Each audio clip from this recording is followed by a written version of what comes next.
संविधान पढ़ने से पहले हमें संविधान की प्रस्तावना को समझना अति आवश्यक है। अतः साथियों, हम संविधान की प्रस्तावना को समझने एक किताब के माध्यम से चलते हैं, क्योंकि किताब ही है जो ज्ञान का दर्पण है। अगर आपको ज्ञान चाहिए तो आपको किताब के पास जाना पड़ेगा। उसी प्रकार जिस प्रकार प्यासा कुएं के पास जाता है पानी की तलाश में, तो उसी तरह हम अपने प्रस्तावना की तलाश में एक किताब के पास चलते हैं। चलिए देखते हैं। ये किताब है साथियों, जैसा कि आप देख पा रहे हैं, ये किताब है साथियों social science, social and political life part 3, text book for 8th class. तो 8वीं कक्षा का बच्चा भी भारतीय संविधान की प्रस्तावना को समझ सकता है।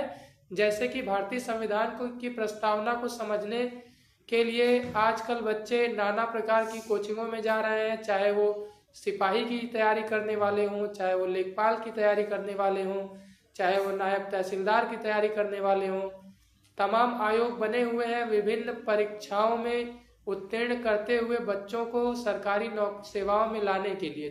जैसे कि अगर आपको उत्तर प्रदेश पुलिस में भर्ती होना है तो यूपी PRPB के तहत आप भर्ती होंगे, उत्तर प्रदेश पुलिस भर्ती एवं प्रोन्नति बोर्ड। अगर आपको लेखपाल बनना है तो यूपी SSSC के तहत आपका सिलेक्शन होगा। अगर आपको SDM बनना है तो यूपी PSC के माध्यम से सिलेक्शन होगा। अगर आपको DM बनना है तो UPSC के माध्यम से आपका सिलेक्शन होगा।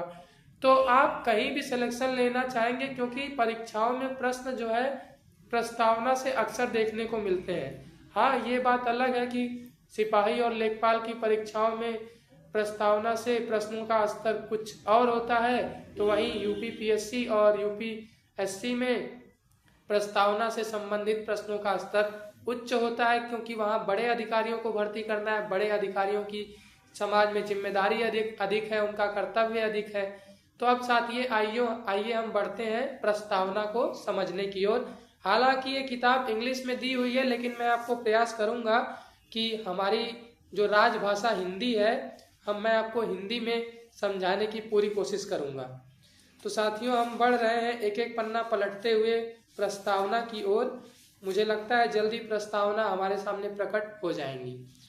तो साथियों, ये बुक है 8वीं कक्षा की और आप इसमें देख सकते हैं और पढ़ भी सकते हैं साथियों की प्रस्तावना यहाँ दी हुई है। सबसे पहली लाइन लिखी हुई है साथियों, the constitution of India preamble, यानी कि भारतीय संविधान की प्रस्तावना। कॉन्स्टिट्यूशन मतलब साथियों संविधान होता है, प्रियम्बल मतलब होता है प्रस्तावना। प्रस्तावना को एक बार सरसरी निगाहों से मैं पढ़ देता हूँ, उसके बाद इसके अर्थ की ओर हम विस्तृत चर्चा अगले कुछ मिनटों में करेंगे साथियों।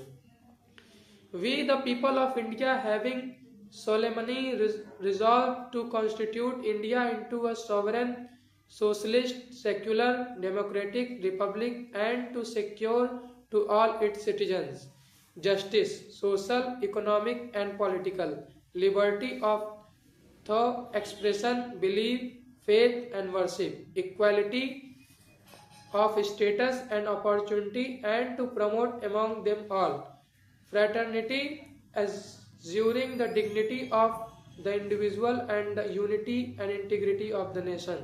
In our Constituent Assembly this 26th day of November 1949 do hereby adopt, enact and give to ourselves this Constitution. साथियों, हम पहले शब्द से लेके आखिरी शब्द को समझने की ओर चलते हैं। The constitution of India, Bharat का संविधान। प्रियम्बल यानी कि प्रस्तावना। We the people of India यानी हम भारत के लोग। Having solemnly resolved to constitute India into a, हम भारत के लोग भारत को एक संपूर्ण प्रभुत्व संपन्न जो सॉवरेन शब्द साथियों, इसका हिंदी अर्थ होता है संपूर्ण प्रभुत्व संपन्न। संपूर्ण प्रभुत्व संपन्न शब्द का अर्थ ये है कि भारत न तो किसी आंतरिक शक्ति के दबाव में काम करेगा, न ही किसी बाहरी शक्ति के दबाव में काम करेगा, अर्थात भारत निष्पक्ष होकर अपना सरकार खुद चलाएगा। सोशलिस्ट का अर्थ होता है समाजवाद। समाजवाद का अर्थ है संसाधनों का समान बंटवारा। तो साथियों यहाँ ये हम समझ सकते हैं, हमारे आपके मन में विचार आएगा कि संसाधनों का समान बंटवारा कैसे हो सकता है। एक रिक्शा चलाने वाला भी क्या मर्सिडीज में घूमेगा और क्या एक बिजनेसमैन भी मर्सिडीज में घूमेगा? ऐसा तो संभव है नहीं साथियों। तो संसाधनों का समान बंटवारे का आशय यहाँ पे ये है कि संसाधन किसी व्यक्ति के योग्यता के अनुसार उसको दिए जाएंगे। सेक्युलर, सेक्युलर का अर्थ है साथियों धर्मनिरपेक्ष। कई बार आपने मीडिया के थ्रू या अन्य पढ़े लिखे लोगों के थ्रू आपने ये शब्द सुना होगा सेक्युलर। सेक्युलर शब्द का सीधा सीधा जो अर्थ है साथियों वो यह है कि हम किसी भी धर्म का पक्ष नहीं लेंगे। सेक्युलर शब्द ये कहता है, अर्थात इसका आशय ये भी नहीं है कि लोगों को धर्म मानने की स्वतंत्रता नहीं है, बिल्कुल है। भारतीय संविधान लोगों को धर्म मानने, उसे प्रैक्टिस करने, उसे अपने आचरण में लाने की पूरी स्वतंत्रता देता है। सेक्युलर शब्द का एक अर्थ आप यह भी समझ सकते हैं कि हर व्यक्ति को अपने मन अनुसार किसी भी धर्म को अपनाने, उस धर्म के नियमों को अपने आचरण में लाने की पूर्ण स्वतंत्रता है। वो स्वतंत्रता वहीं तक है जहां किसी अन्य की स्वतंत्रता बाधित ना हो। जैसे कि आप दुर्गा पूजा है, डीजे बजाते हुए जा रहे हैं, घर में किसी के घर में हार्ट के पेशेंट हैं, छोटे बच्चे हैं जिनको तेज आवाज से दिक्कत हो सकती है, तो ऐसे में आपको बिल्कुल आप देवी माता की पूजा करते हुए जाइए, लेकिन इन बातों का ख्याल रखिए कि जो सरकार ने नियम तय किए हैं कि इतने डेसिबल से ऊपर आप म्यूजिक नहीं प्ले कर सकते हैं, तो उन नियमों का ध्यान रखिए। आपकी भक्ति भी हो जाएगी और उन पेशेंट का एक तरह से वो पेशेंट माता के दर्शन भी कर लेंगे और वो पेशेंट अपनी बीमारी का इलाज भी सुचारू रूप से चला सकेंगे और स्वस्थ होकर भारत को 2047 तक विकसित बनाने में अपना योगदान भी देते रहेंगे। नेक्स्ट वर्ड है साथियों डेमोक्रेटिक। डेमोक्रेटिक का अर्थ है लोकतांत्रिक, अर्थात लोकतंत्र का अर्थ होता है जहां की अब्राहम लिंकन जी की एक पंक्ति भी है कि जनता का जनता के द्वारा जनता के लिए शासन ही लोकतंत्र है। अर्थात लोकतंत्र में जनता अपने प्रतिनिधियों को चुनती है, उन्हें इसलिए चुनती है ताकि लोग जो जनप्रतिनिधि हैं उनकी समस्याओं को सुने, उनकी समस्याओं को सुलझाएं। इसीलिए साथियों हम जनप्रतिनिधि गणों को चुनते हैं ताकि वो हमारी समस्याओं को संसद, विधानसभा या जिला पंचायत या ग्राम पंचायत स्तर तक ले जाएं और समस्याओं को सुलझाएं और जनता का हित हो सके। रिपब्लिक, रिपब्लिक का अर्थ होता है साथियों गणतंत्र। गणतंत्र का अर्थ ये है कि जो देश का सब मुखिया होगा तो वो लोकतांत्रिक विधि के अनुसार चुना गया होगा। जैसे कि इंग्लैंड में जो देश की मुखिया है, जो महारानी है या महाराजा है, वो जनता के द्वारा नहीं चुने जाते हैं बल्कि वंशानुगत आधार पे पीढ़ी दर पीढ़ी उन्हीं के खानदान के चलते चले आ रहे हैं। लेकिन आप देखे होंगे साथियों कि क्या भारत में पीढ़ी दर पीढ़ी राष्ट्रपति चुने गए कि हर बार राष्ट्रपति महामहिम राष्ट्रपति जी का चुनाव हुआ? जैसे कि करंटली आप देख पा रहे होंगे कि महामहिम राष्ट्रपति श्रीमती द्रौपदी मुर्मू जी इस समय अपना कार्यभार बखूबी संभाल रही हैं। And to secure all the citizens, यानी कि हम सभी नागरिकों के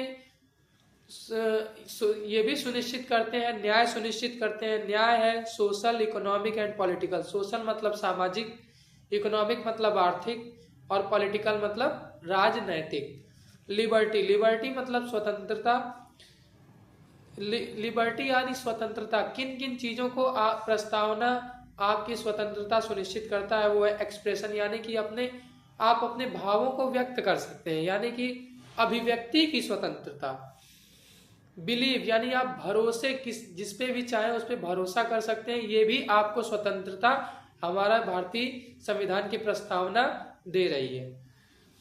फेथ एंड वर्शिप, फेथ मतलब हो गया आप जो उस पे भी ट्रस्ट करते हैं, भरोसा करते हैं। वर्शिप यानी पूजा की स्वतंत्रता। आप बिल्कुल मंदिर में जा सकते हैं, मस्जिद में जा सकते हैं, चर्च में जा सकते हैं, गुरुद्वारे में जा सकते हैं और भी अन्य जो धर्म के हमारे भाई बहन हैं वो अपने धार्मिक स्थलों पे जा सकते हैं, वहाँ पूजा अर्चना कर सकते हैं। इक्वालिटी ऑफ स्टेटस यानी इस बात की भी आपको समानता दी जाती है कि आपको अवसर और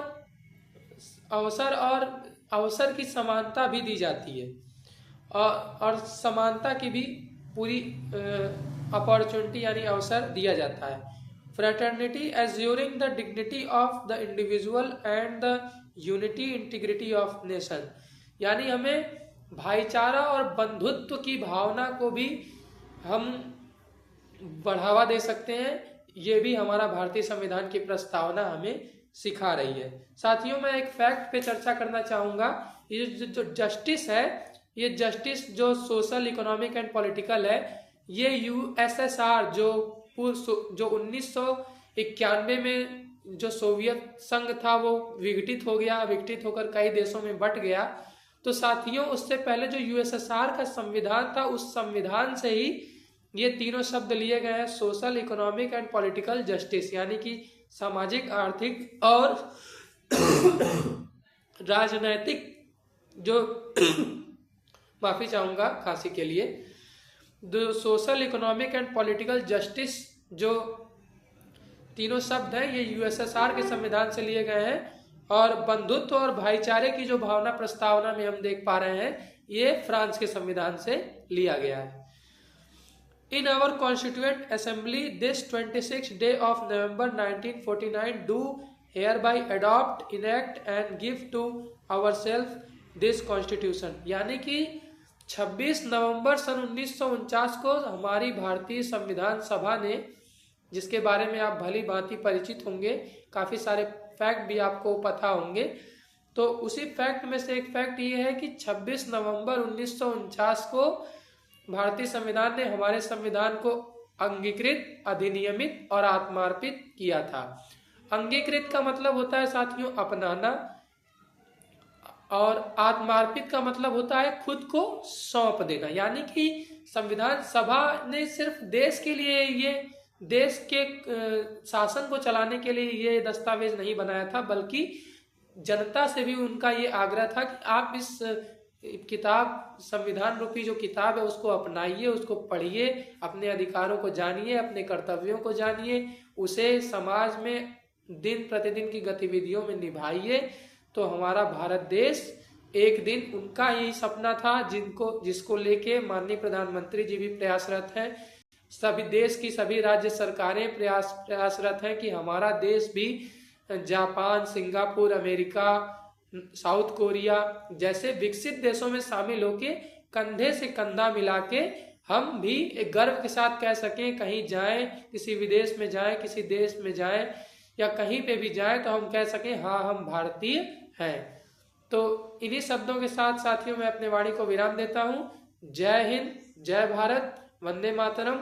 भारत रत्न से सम्मानित और भारत रत्न से भी महान भारत माता की जय जयकार। साथियों बहुत बहुत धन्यवाद, आपने इतना धैर्यपूर्वक इतने लंबे वीडियो को सुना, अपना समय दिया। इस हेतु मैं आप सभी को कोटि कोटि नमन करता हूँ, कोटि कोटि प्रणाम करता हूँ। बहुत बहुत धन्यवाद साथियों।